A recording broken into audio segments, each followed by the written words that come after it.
ஒவ்வொரு தெருவிலும் ஏராளமான கோயில்கள், புனித பாடல்கள் மற்றும் மந்திரங்களுடன் காஞ்சிபுரம் உண்மையிலேயே கோயில்களின் நகரம் என்று அழைக்கப்படுகிறது. தமிழ்நாட்டில் விஷ்ணுவுக்கு அர்ப்பணிக்கப்பட்ட 9 இந்து கோயில்களில் வைகுண்ட பெருமாள் கோயிலும் ஒன்றாகும். மேலும் 108 திவ்ய தேசங்களிலும் ஒன்றாகும்.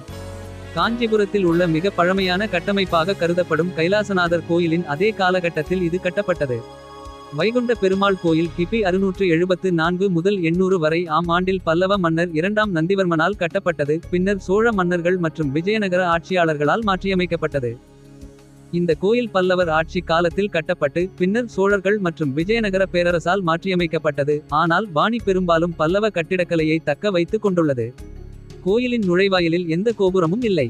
ஒரு தட்டையான மண்டபம் அல்லது பெரிய மண்டபம் உள் வளாகத்திற்கு வழிவகுக்கிறது. மண்டபத்தின் தூண்களில் தெய்வங்கள் செதுக்கப்பட்டுள்ளன. பிரதான அமைப்பு ஒன்றின் மேல் ஒன்றாக நெடுவரிசைகளாக அமைக்கப்பட்ட 3 கருவறைகளை கொண்டுள்ளது. இவை மேற்கு நோக்கி திறக்கும் ஒரு நெடுவரிசை மண்டபத்தை ஒட்டியுள்ளன. 3 கருவறை சாந்தோரமும் விஷ்ணுவின் உருவத்தை 3 வெவ்வேறு தோரணைகளில் காட்டுகிறது. அவை அமர்ந்திருக்கும் தரை தளம், படுத்திருக்கும் முதல் தளம் ஏகாதசி நாட்களில் மட்டுமே பார்வையாளர்களுக்கு திறக்கப்படும் மற்றும் நிற்கும் 2வது தளம் பார்வையாளர்களுக்கு அணுக முடியாதது. 3 கருவறைகளையும் இணைக்கும் சுற்றுப்பாதைகள் உள்ளன. முழு வெளிப்புற அமைப்பும் வழக்கமான இடைவெளியில் பின்னங்கால்களில் நிற்கும் சிங்கங்களின் அழகிய சிற்பங்களால் செதுக்கப்பட்டுள்ளது. கோயிலின் சுவரில் விஷ்ணுவின் பல்வேறு அவதாரங்களையும் சோழர்களுக்கும் பல்லவர்களுக்கும் இடையிலான போர்களையும் சித்தரிக்கும் பல கல்வெட்டுகள் உள்ளன. கோயிலின் உட்புறச் சுவர்களில் இதிகாசங்கள் மற்றும் மன்னர்கள் மற்றும் ராணிகள் மற்றும் உதவியாளர்களின் சிற்பங்கள் செதுக்கப்பட்டுள்ளன. காலப்போக்கில் இந்த சிற்பங்கள் பல சிதைந்து போயுள்ளன.